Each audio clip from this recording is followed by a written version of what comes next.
I'll dump you in a week. Met someone better, she smirked on Christmas in front of her family, but when I took back the ring, then she exploded. That Christmas, covered in engine grease, my fiancé looked me dead in the eye and promised to forget me in a week. A microshock, sure, but her words landed hollow because I'd actually been planning my escape for months. The twinkling Christmas tree lights reflected off expensive ornaments, while the sweet, cloying scent of mulled wine tried desperately to mask the icy tension that had just solidified in that silent room. My name's Ethan. I'm 32. I fix heavy machinery, box 3 times a week, and my sanctuary has always been the 1973 Dodge Challenger I've been restoring since I was 25. That car was about to save me in ways I never saw coming. Chloe and I had been together for 3 years, engaged for 8 months. 2 years ago, I would have bet everything she was the one. She was funny, ambitious, and made me want to be better. My mom loved her, my buddies approved, and I genuinely thought we were building a future. But somewhere between picking out wedding invitations and signing vendor contracts, she started morphing into someone unrecognizable. Watching that happen, slowly, over 6 months, was a pain I didn't want to admit. We'd agreed to split all wedding costs 50-50ths. Seemed fair enough since we both worked full-time. But every single invoice, the venue deposit, catering, photographer's retainer, somehow ended up on my credit card. Chloe never had money available, even though she pulled in a decent income as a marketing coordinator. She lived like someone making twice what she earned, always had fresh nails, new clothes, weekend brunches at places that charged $18 for avocado toast. But when it was time to pay her share of the wedding, suddenly she was broke. Could I just cover it? She'd pay me back next month, she swore. Next month never came. Every time I brought it up, she'd twist it into an attack on my character, telling me I was cheap or didn't truly love her if I was counting dollars. After months of that, I started to feel crazy, like maybe I really was the problem. My best friend, Sam, who I've known since high school, documents everything like he's preparing for the apocalypse. After I mentioned the 3rd time Chloe dodged a payment, Sam started keeping detailed records of her own. By November, he calculated I'd covered about $11,000 in wedding expenses that were supposed to be joint. Plus, I was still paying 2/3 of our dates. Sam screenshots everything, saves email chains, photographs receipts, organizes them into color-coded folders. I used to joke he was paranoid, but that habit was about to save my future. The red flags got brighter in October when Chloe started being secretive with her phone, angling the screen away, taking calls in the other room. After 3 years together, you notice when behavior changes. I mentioned it to Sam over beers, and he quietly suggested I start keeping my own records, every expense, every conversation about money, every promise she made, just in case things went sideways. So, for 8 solid weeks leading up to Christmas, I documented everything while acting completely normal on the surface. The Christmas dinner invitation came mid-December. Chloe insisted I had to be there because her mom wanted to discuss wedding details. Sure, I said. I finished an early shift, spent 2 hours replacing the Challenger's front suspension because the old parts were shot, cleaned up, and headed to her parents' place around 3. The second I walked in, I knew something was wrong. The house looked perfect, tree with expensive matching ornaments, mulled wine on the stove, holiday music, presents stacked up. But the people felt ice cold. Her mom barely looked at me. Her dad gave me a weird, tight smile. Her sister, Sarah, was fidgeting with her phone, and Chloe was glued to her screen with this little smirk, typing away like she was live-tweeting her own ambush. We sat down for dinner, and for 20 painful minutes, everything was aggressively normal. Passing dishes, small talk about holiday shopping, her dad asking about work. But you could feel the tension building, thick in the air. Then Sarah mentioned honeymoon destinations, and Chloe's whole demeanor shifted to attack mode. She launched into this speech about how I wasn't pulling my weight financially, how I cared more about that stupid car than our future, how she was tired of being with someone without ambition who spent every free hour in a garage covered in motor oil. Her family just nodded like they'd been briefed, like I was walking into a play where everyone knew their lines except me. Then Chloe stood up, raised her wine glass like she was making a toast, and announced she was done with a man who had no drive, that she didn't need someone who lived in a garage. And then she dropped the bomb about there being men out there who actually knew what they wanted from life. Men like Brad. Sarah's face went white. Her dad's fork clattered. Her mom just stared into her wine. That's when I realized her mom had known about the affair. But Sarah and her dad were hearing it for the first time, just like me. But Chloe wasn't done. She yanked off the engagement ring I'd spent 2 months overtime on and threw it at me, hard enough that it bounced off my chest and hit the floor with a metallic ping. She told me it was cheap, just like everything I did, and then delivered what was supposed to be the killing blow. She looked right at me and said, "I'll forget you in a week. I've practically already forgotten you."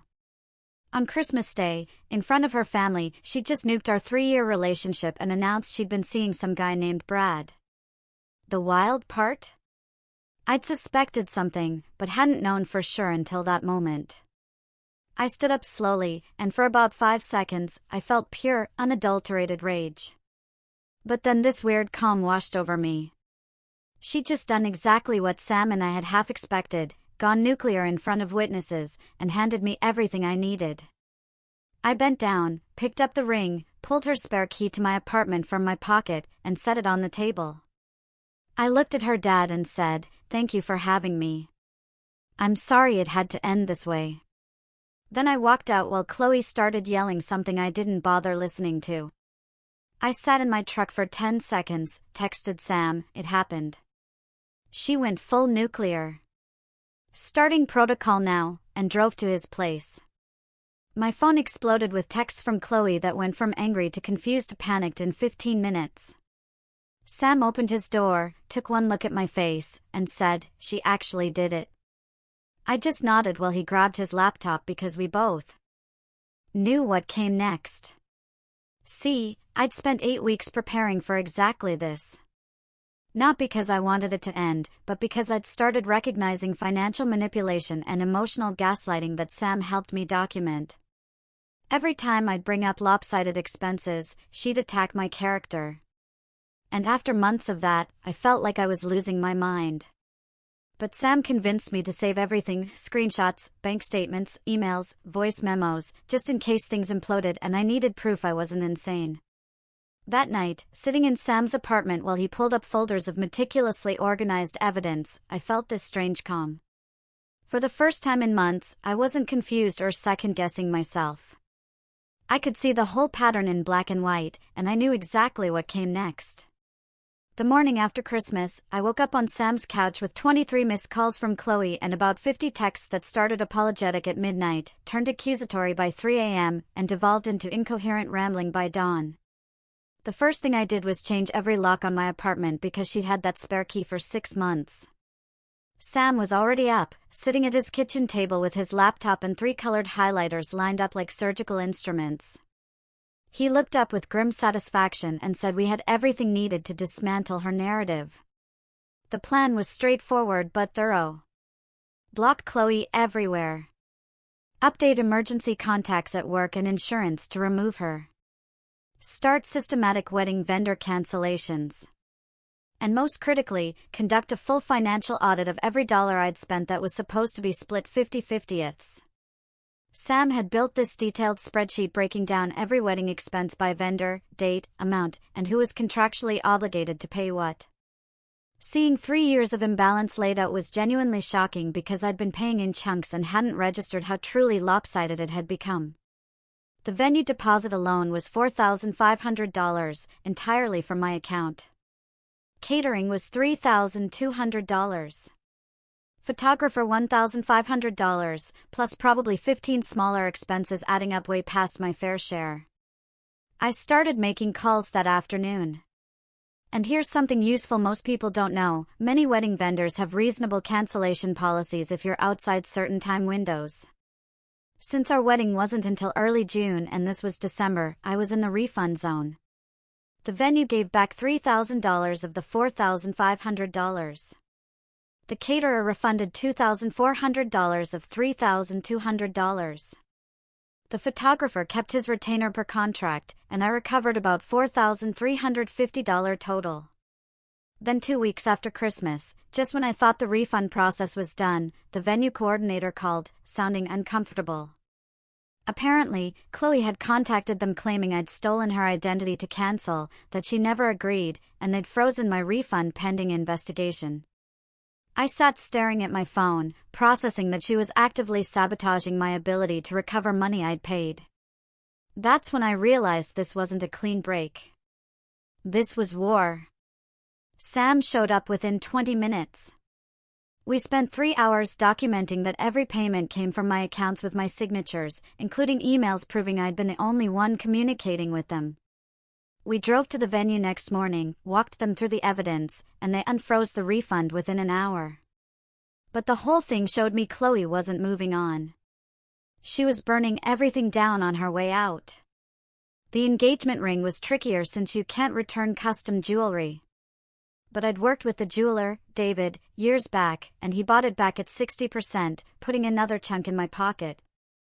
As Sam and I went through shared expenses with forensic detail, we discovered Chloe had racked up $1,247 in charges that were supposed to be joint, where she committed to paying half but never did. The engagement party where she insisted on expensive wine, a venue tour weekend where she upgraded our hotel without asking, and other instances where she made decisions costing money then developed amnesia about reimbursing me. Sam suggested small claims court. I hesitated because part of me just wanted to be done, but then I remembered her blocking my venue refund and realized she wouldn't let this end quietly. We built what Sam called the evidence Bible. Bank statements, text screenshots with promises to repay, ignored Venmo requests, detailed expense breakdowns, all organized with tabs and a table of contents. Filing fee was $35. Court date scheduled for early March. Meanwhile, Chloe's behavior escalated from annoying to genuinely concerning. Apologetic Christmas texts vanished by the 27th, replaced by accusations that I'd humiliated her. By New Year's, she was sending long messages about how I'd ruined her life. Her family was disappointed. Her sister wouldn't talk to her. And somehow, this was my fault for not fighting for our relationship after she'd announced her affair. She called from different numbers after I blocked her. Showed up at my gym twice until staff banned her. Drove past my apartment enough that my neighbor mentioned seeing her car. Tried getting into my workplace claiming she needed to drop something off. I documented everything, screenshots, call logs, appearance dates and times, witness statements. After the 5th incident, I called police non-emergency asking about creating an official harassment record. The officer was helpful, said my documentation was solid, and if behavior escalated, I'd have enough for a protective order. Mid-January, Sam showed up with something big. Using social media forensics, he discovered Chloe's affair wasn't recent. It had been going on 8 months, basically since we got engaged in April. Worse, Sam found statements showing hotel rooms and weekend trips she claimed were work conferences or girls' weekends, all charged to our joint wedding expense account. She'd been funding her affair with money supposed to build our future. When Sam showed me those highlighted charges, I felt sick. There was Napa in May. She called a marketing conference, a beach hotel in August, supposedly a bachelorette party, a downtown hotel in September, she claimed was a late client dinner. All on our wedding card. I sat staring at those charges, and that was the closest I came to losing it completely. The financial manipulation was one thing, but this felt like calculated betrayal on another level. Sam asked if I was okay, and I couldn't answer for a minute. Then I spent 4 hours in my garage replacing the Challenger's brake lines, because I needed something with clear steps and measurable progress. By midnight, I was back to cold and focused. But something shifted. I wasn't just protecting myself anymore. I was going to make sure there was a complete accounting. Brad turned out to be a mid-level sales manager, married with 2 kids, zero intention of leaving his wife despite whatever he'd promised Chloe. Sam found Brad's wife's public Facebook showing a normal suburban family doing soccer games and birthdays. From Chloe's increasingly unhinged social media posts, we could tell she was just realizing Brad had used her and was never leaving his marriage. She'd blown up everything for a guy who'd been lying the whole time. Watching that realization hit through angry posts about men being trash was almost satisfying in a dark way. Around this time, my relationship with Natalie shifted into something more. She'd worked at Mike's Auto Parts for years. We chatted casually dozens of times, but it was just friendly shop talk. I came in for seat brackets, and she mentioned restoring a 1969 Camaro SS. We talked for 45 minutes about suspension geometry and brake conversions, and I realized I was having the first genuinely relaxed conversation in months where I wasn't calculating who owed what or wondering if I was being manipulated. We grabbed coffee, and I talked for 45 minutes straight about vendor contracts and court preparation. Sure, I'd probably killed any second meetup, but Natalie said she'd been through her own messy breakup where her ex tried claiming he'd paid for things she'd actually paid for, so she got it. She was straightforward, calm, knew her stuff, paid for her own coffee, and being around her felt like the exact opposite of Chloe's exhausting chaos. We started meeting at car shows. Then she helped install seats in the Challenger. While neither of us was rushing into anything, I recognized this was what healthy looked like. Someone who showed up when they said they would, paid their own way, didn't need drama to feel alive. Chloe found out somehow, and that's when things got truly wild. There's this indoor go-kart place called Velocity Track we hit monthly. One Friday in late January, we were there for someone's birthday when Chloe showed up uninvited, clearly drunk, storming into the lobby, screaming about how I cheated and destroyed her life. She pointed at Natalie, calling her names I won't repeat, telling everyone I'd been seeing someone behind her back, completely rewriting history. Natalie looked confused, having only known me 2 weeks, and I was about to de-escalate when Chloe grabbed someone's helmet and threw it at the wall hard enough to crack the visor. The manager called the cops. They issued a formal trespass warning banning her permanently, and I added everything to the evidence Bible. My phone buzzed with more messages that night, but I just screenshotted them and went back to talking carburetors with Natalie while Chloe's life spiraled somewhere outside my concern. The small claims court date landed on a Tuesday morning in early March. One of those gray late winter days where you can see your breath in the parking lot. I showed up 45 minutes early with Sam carrying a briefcase that looked like it belonged to a corporate lawyer, even though we were arguing over $1,200. Chloe rolled in 10 minutes late, wearing her job interview outfit, looking tired with dark circles makeup couldn't hide, carrying just a purse but zero documentation. When we got called in, she kept trying to make eye contact like that would change the outcome. The judge was this woman, probably in her 60s, who looked like she'd seen every relationship drama variation possible and had zero patience for nonsense. She started by asking Chloe if she had evidence disputing my claim that she owed money for shared expenses she'd agreed to split. Chloe launched into this rambling story about how the relationship was complicated and had always made more money, so it wasn't fair to expect equal payment when I knew she was struggling, completely ignoring that she'd been living above her means and her struggles hadn't stopped weekly manicures or expensive restaurant meals. The judge cut her off mid-sentence with this look of profound weariness. She asked if Chloe had any bank statements or text messages or receipts showing she'd paid her share. When Chloe admitted she didn't bring proof because she didn't think she'd need documentation for what was obviously unfair, I watched the judge's expression shift from neutral to completely done. Sam and I presented the evidence Bible, about 40 pages organized with tabs and highlights and a table of contents that was probably overkill, but Sam doesn't do anything halfway. The judge flipped through for maybe 3 minutes, occasionally nodding, then looked up and ruled Chloe owed me $1,325, including the original amount plus court fees, payable within 30 days or subject to wage garnishment. Chloe's face went white, and she started to stand up to argue, but the judge just said, "Next case." And that was it. 3 months of drama resolved in 8 minutes of court time. We walked out into the gray morning, and Sam did this little victory fist pump while I felt mostly just tired and ready to stop thinking about Chloe and actually move forward instead of just surviving her chaos. I genuinely thought that would be the end, that losing in court would make her realize she needed to move on. But apparently, humiliation is a catalyst for some people rather than a stopping point. The next 3 weeks were relatively quiet in a way that felt ominous, like The calm before a storm you know is coming but can't see. She paid the judgment in 2 installments right before the deadline. Her social media went completely dark. Mutual friends said she'd moved back with her parents, and I started relaxing, thinking maybe this was actually over. Natalie and I had been spending more time together working on the Challenger seats I'd bought with refund money, and things felt genuinely good for the first time in years. Like I was building something real instead of surviving someone else's chaos. Then came the night of March 20th, which I remember specifically because it was the first genuinely warm evening of early spring. That magical night where winter finally breaks. Natalie and I had decided to work late in my garage with the door open, installing the new upholstery we'd spent weeks picking out. It was around 10:30, and we were debating seatbelt mount routing when I heard a car pull up way too fast outside, tires screeching slightly. Before I could process what was happening, Chloe came stumbling into my garage wearing pajama pants and an oversized jacket, holding what was clearly a wine bottle, absolutely hammered to the point she could barely walk straight. She immediately started screaming at a volume that probably woke half my neighborhood.